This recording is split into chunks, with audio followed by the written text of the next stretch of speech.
முண்டாசு சூரியனே, மனித குலத்தில் மூத்தவனே, பெண்கள் பேசவே கூடாது அப்படின்னு சொல்லிட்டு இருந்த சமூகத்துல பெண்களுக்காக முதல்ல குரல் கொடுத்த ஒரு ஆளு பாருங்க. இன்னைக்கு பெண்களை ஒரு அழகானதான் எல்லாரும் ஒப்பிடுறாங்க. பெண்கள் அப்படின்னா அழகா இருக்கும் சொல்லிட்டு. ஆனா எந்த பெண்கள் அழகா இருக்கணும்னு சொன்னதே இல்லை. பெண்கள் அதிகமானதான் ஒப்பிட்டு பெண்கள் அதிகமாக இருக்கணும் தான் சொல்லியிருக்காங்க. பெண் என்பது பெண் கல்வி கற்றால் வேதனையற்று வையகம் பெருத்திடும் சொல்லியிருக்காங்க. பெண்கள் கல்வி கற்றால் இந்த உலகமே மூட நம்பிக்கையிலிருந்து வெளிவரும். இன்னும் சொல்லுவாங்க பெண்களுக்கு அச்சம், மடம், நாணம், பயிர்க்கு இது எல்லாமே பெண்களுக்கு இருக்கணும் அப்படின்னு. பாரதி சொல்றாரு, அச்சமும் நாணமும் நாயகனுக்கு வேண்டுமா? அச்சம் நாணம் இதெல்லாம் நாயகனுக்கு இருக்கட்டும், பெண்களுக்கு என்ன இருக்கணும் அப்படின்னு சொல்லியிருக்காரு. ஞான நல்லறம், வீர சுதந்திரம் அப்படின்னு. ஞான நல்லறம்னா இப்போ பொதுவா பெண்கள் வீட்டை நிர்வகிக்கணும் அப்படின்னா என்ன சொல்லுவாங்க அப்படின்னா, நல்லா சமைக்கணும், நல்லா பாத்திரம் வைக்கணும், நல்லா துணித வைக்கணும் அப்படின்னு சொல்லுவாங்க. ஆனா பாரதியார் ஞான நல்லறம்னு எப்படி சொல்லியிருக்காருன்னா, அதிகம் வச்சு வீட்டை நிர்வகிக்கணும் அப்படின்னு சொல்லியிருக்காரு.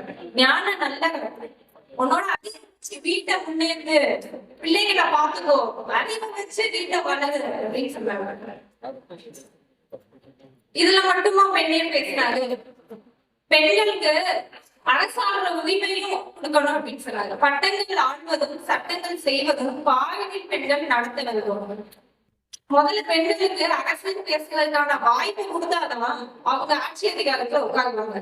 இன்னைக்கு நீங்க பெண்ணியம் அப்படின்னு பேசுறீங்க அப்படின்னா, நீங்களே பெண்களுக்கு எந்த இடத்துலயுமே சம அளவு சீட்ஸ் கொடுக்கவே இல்லை. ஆனா இந்தியாவிலேயே உலகத்திலே ஒரே கட்சி பெண்களுக்கும் ஆண்களுக்கும் சம உரிமை தேர்தல் அரசியலை கொடுத்ததுன்னா அது எங்க நாம் தமிழர் கட்சி மட்டும்தான். கொள்கைய ஃபாலோ பண்றோம். சும்மா பேருக்கு பெண்ணையும் பேசிக்கிட்டு பெண்களுக்கு எந்த வகையான வாய்ப்பும் கொடுக்காம இருந்தது நாங்க கிடையாது. பாரதியாரோட பெண்ணையும் பத்தி தெரிஞ்சுக்கணும் அப்படின்னா அவங்களோட கவிதைகளை தாண்டி கட்டுரைகள் நிறைய தெரிஞ்சுக்கலாம். குறிப்பா ஒரு பெண் விடுதலை அப்படின்னு ஒரு கட்டுரையில ஒரு 9 பாயிண்ட்ஸ் பெண்ணியம் பத்தி பேசியிருக்காரு. அதுல எல்லாம் பேசுற மாதிரி பெண்களுக்கு சொத்து உரிமை, சம உரிமை கொடுக்கணும், அதுக்கப்புறம் குழந்தை திருமணம் எதிர்ப்பு, இதெல்லாம் பத்தி பேசியிருக்காரு. ஆனா இன்னும் முக்கியமான ஒரு பாயிண்ட் பாரதியார் பேசியிருக்காரு. அது எப்படின்னா, இப்போ இந்த சொத்து உரிமை, பெண்களுக்கு கல்வி கொடுக்கணும், இது எல்லாமே எல்லா ஆண்களும் பேசுவாங்க. நீங்க பெண்ணியம் பத்தி பேசுங்க அப்படின்னு ஒரு ஆண்கிட்ட சொன்னீங்கன்னா இதே எல்லாருமே சொல்லுவாங்க. ஆனா ஒரு விஷயத்தை பத்தி என்ன பேச மாட்டாங்க. என்னன்னா உங்க மனைவி வேற ஆண்கள் கிட்ட பழகலாமா, நட்பு கொண்டாடலாமா, நட்பா இருக்கலாமான்னு கேட்டா அது எப்படி கதமே சொல்லுவாங்க. அதெல்லாம் அதெல்லாம் பெண்ணியம் அப்படின்னு பேசுவாங்க. ஆனா பாரதி கட்டுரையில ஒரு வகை எழுதியிருக்காரு. திருமணமான பெண்கள் கணவன் வேற ஆண்களுடன் நட்பு பாராட்ட அவளுக்கு உரிமை உண்டு. அவளுக்கு விருப்பம் இருந்தால் அதை தடுக்கக்கூடாது. இப்போ ஏகப்பட்ட அது 19ஆம் நூற்றாண்டுல வாழும்போதே இவ்வளவு பேசிட்டாரு அப்படின்னா, இன்னைக்கு நம்ம 21ஆம் நூற்றாண்டுல இருக்கோம். ஆனாலும் இன்னைக்கு இருந்த சிந்தனை அளவுக்கு கூட இன்னைக்கு சமூகத்தில் இருக்கும் ஆண்களுக்கு முழுமையா அந்த சிந்தனை வரல. இதை கூட பேசக்கூடாது, அதை கூட பேசக்கூடாது, அந்த புழுகு இன்னைக்குமே இருக்கு. ஆனா அப்பவே ஒரு பெண்ணியம் ஆழ்ந்த உள்வாங்கல் வாங்கி பெண்ணியம் பேசியிருக்காரு அப்படின்னா அது கண்டிப்பா ஒரு வியப்புக்குரிய ஒரு விஷயம் தான். பாரதியார் பெண்ணியத்தை வெறும் பேச்சுல மட்டும் காமிச்சு போனவர்கள், நடைமுறையில பெண்ணியம் காமிச்சு வருகிறது. பாரதிதாசன் ஒரு மேடையில பாரதியார் எப்படிப்பட்டவர்னு சொல்றதுன்னு சொல்லியிருக்காரு. என்னோட மகன் வங்காள தேசத்துக்கு போய் நான் வேற ஒரு ஆணை வேற ஒரு சாதிக்கார பையனோட போய் நான் ஓடி போய் திருமணம் பண்ணிக்கிட்டேன்பா அப்படின்னு கடிதம் எழுதினா நான் ரொம்ப சந்தோஷப்படுவேன் அப்படின்னு சொல்லியிருக்காரு. இவர்தான் சாதி வெளியிடா அப்ப தன் மகளுக்கு சொந்த வீட்டுல பெண்ணியம் காட்டுறது தானே பெரிய விஷயம். பெண்ணியம் கட்டளை வரைங்க அப்படின்னு ஒரு ஆணுக்கு ஆணை கூப்பிட்டு நம்ம பெண்ணியம் கட்டளை வரைங்க அப்படின்னு கொடுத்தா அதை எழுதுறது பக்கமா எல்லாரும் பெண்ணிய கட்டளை பெண்ணியத்துக்கு பேச முடியும். உங்க வீட்லயே நீங்க பெண்ணியத்தை காட்டலன்னா நீங்க நாட்டுல கட்டுவீங்க. எல்லாமே ஒரு கேள்விக்குறியாதான் இருக்கு. பிற கட்சிகள் பேசும் பெண்ணியம் எல்லாமே. இப்ப இதுல பெண்ணியத்தை தாண்டி முக்கியமான விஷயம் வந்து காதல வந்து பாரதியார் போட்டுக்கிறாரு. இப்பயும் இந்த காலத்துலயும் பெண்களுக்கு வந்து காதல் உரிமையே இல்லை. தன்னோட மகள் வந்து காதல் பண்ணாங்க அப்படின்னா வேற ஒரு சாதி ஆணையோ வேற ஒரு மத ஆணையோ காதல் பண்ணாங்க அப்படின்னா கொலை பண்ற அளவுக்கு கூட எண்ணிக்கை வந்து சமூகம் இருக்கு.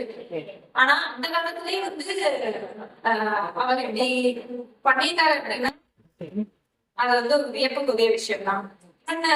பெரியப்பா செந்தில் சீமான் அவர்கள் சொன்னாரு, அவரு நின்றுட்டு இருப்பாரு, செல்லமா வந்து உட்கார்ந்துட்டு இருப்பாங்க. அந்த புகைப்படத்தை நல்லா பாத்தீங்கன்னா அவரோட இன்னொரு மகனும் உட்கார்ந்துதான் இருப்பாங்க. அந்த புகைப்படத்துல பெண்கள் எல்லாருமே உட்கார்ந்து இருப்பாங்க, ஆண்கள் வந்து நின்றுட்டு இருப்பாங்க. அவர் வீட்டுல அவர் பெண்கள் அப்பதான் பெரிய பேசினாரு. அவர் வந்து செல்லம்மாக்கு எழுதின கடிதம் வந்து 2 எழுதுறாரு. அவர் வந்து எல்லாரும் பொதுவா என்ன எழுதுவாங்க, அன்பு மனைவி எழுதுவாங்க. ஆனா அவங்க எழுதிட்டாரு அன்பு காதலி. இது என்ன ஒரு பெரிய விஷயம் அப்படின்னா, பொதுவா வந்து லவ் மேரேஜ்ல வந்து கல்யாணம் ஆனதுக்கப்புறம் பெண்கள் ஒரு வீட்டை வேலைக்காரியா வச்சுக்கிற சமுதாயம் வந்து இன்னைக்கும் இருக்கு. காதல் வந்து குறைச்சிருது அப்படின்னு பட்டிமன்றம் எல்லாம் போடுறாங்க. ஆனா அவருக்கு நடந்தது வந்து லவ் மேரேஜ் எல்லாம் கிடையாது, அரேஞ்ச் மேரேஜ், நிச்சயிக்கப்பட்ட திருமணம். அப்ப அந்த நிச்சயிக்கப்பட்ட திருமணத்திலேயே ஒரு மனைவி மேல இவ்வளவு அன்பா இருந்திருக்காங்க அப்படின்னா பெண்ணை எவ்வளவு நேசிச்சிருக்காரு. அதுதான் நம்ம முக்கியமா பார்க்க வேண்டிய ஒரு விஷயம். இன்னொரு விஷயம் சொல்லணும் அப்படின்னா, அந்த காலத்துல வந்து பெண்கள் வந்து பின்னாடி ஆண்களுக்கு ஒரு 10 மீட்டர் வந்து பின்னாடிதான் நடந்து போவாங்க. பெண்கள் வந்து நிமிர்ந்து கூட பார்க்க மாட்டாங்க அவங்க கணவரே. ஆனா பாரதி வந்து நீ வாச்சட்டமா அப்படின்னு தோல்ல கை போட்டு கூட்டிட்டு போறாரு. பாரதி வந்து அவரோட மனைவிக்கே பெண்ணையும் சொல்லி கொடுத்திருக்காரு. அவ பாரதி மட்டும் ஒரு போராளி கிடையாது, செல்லமாவும் ஒரு போராளி தான். சரி, அப்ப பாரதி கிட்ட இவ்வளவு விஷயம் இருக்கு, இவ்வளவு பெண்ணையும் பாரதி பேசியிருக்காரு. அப்ப ஏன் பாரதியோட குரல் வந்து வெளியே இப்போ ரொம்ப அளவுல போற்றப்படலை அப்படின்னா, அப்பதான் இந்த கௌஷிக் மதிப்பிற்குரிய ஐயா இளையராமசாமி அவர் என்னென்ன சொல்யூஷன்ஸ் கொடுத்திருக்காருன்னா, பிரச்சனை என்ன, பெண் ஏன் அடிமையா இருக்கு, பெண் வந்து அடிமையா இருக்கா, அதுக்கு நம்ம பாரதி என்ன சொல்றாரு, நிமிர்ந்த நடை நேர்கொண்ட பார்வை நிலத்தில் யார் அஞ்சாத நெறிகளும் நிமிர்ந்த நட நேராக பெண்ணை குடிச்சு பார்க்கணும். பகிர்ந்து யார் சொன்னா, தலைநிமிந்து பாரு, யாருக்கும் பயப்படாதுன்னு சொன்னாரு. ஆனா நம்ம என்ன சொல்லியிருக்காங்கன்னா, அப்படியா பெண்கள் வந்து அடிமையா இருக்காங்களா, கர்ப்பப்பை அகற்றுங்க சொல்யூஷன் எப்படி பாருங்க. கர்ப்பப்பை இதுக்கு பின்னாடி ஒரு சயின்டிபிக் நீங்க பாத்தீங்கன்னா, கர்ப்பப்பை அகற்றுனா பெண்களுக்கு வந்து உடல் உபாதைகள் எவ்வளவு வரும், எவ்வளவு பிரச்சனைகள் வந்து ஹார்மோனல் இம்பேலன்ஸ் வந்து பெண்களுக்கு வரும். இதை தாண்டி ஒரு பெண் வந்து குழந்தை பெற்றுக்கிறதோ இல்ல வேண்டாம்னு சொல்றதோ அவனோட தனிப்பட்ட சாய்ஸ், இட்ஸ் மை சாய்ஸ், அந்த மாதிரி அவனோட சாய்ஸ். அப்ப குழந்தை நீங்க பெற்றுக்கவே கூடாதுன்னு வலியுறுத்தி கர்ப்பப்பை அகற்றுங்க அப்படின்னு சொல்றதும் இது எப்படி நீங்க வந்து பெண்ணியம் அப்படின்னு சொல்றீங்க. அப்ப அந்த சாய்ஸையும் வந்து கட்டாயப்படுத்தி ஈவேரா ஐயா வந்து தெரிஞ்சிருக்காரு. சரி, கர்ப்பப்பையை அகற்றிட்டார், மனித குழம்பே இருக்காது, மனிதன் இருக்க மாட்டான். அப்ப எவ்வளவு பெரிய சொல்யூஷன் பாருங்க, மொத்தம் மனித இனத்தையே க்ளோஸ் பண்ற அளவுக்கு ஒரு சொல்யூஷன் கொடுத்திருக்காங்க. இந்த அளவுக்குதான். இதோட இது என்ன பிரமாதம், இன்னும் ஸ்பெஷல் ஐட்டம் இருக்கிற மாதிரி ஒரு போட்டோ இருக்கு. அவர் வந்து சாப்பிடறதுக்கு வந்து உட்கார்ந்து இருக்காரு. அப்ப வந்து மணியம்மை அம்மா வந்து கை கழுவு இருக்குது, தண்ணி வந்து தண்ணி ஊத்துறாங்க, அதுல வந்து கை கழுவிடுறாரு. நம்ம என்ன சொல்றோம், சாப்பிட்ட தட்டை அவங்க அது வந்து ஒரு ரெஸ்பான்சிபிலிட்டி, தனி மனிதனோட ரெஸ்பான்சிபிலிட்டி.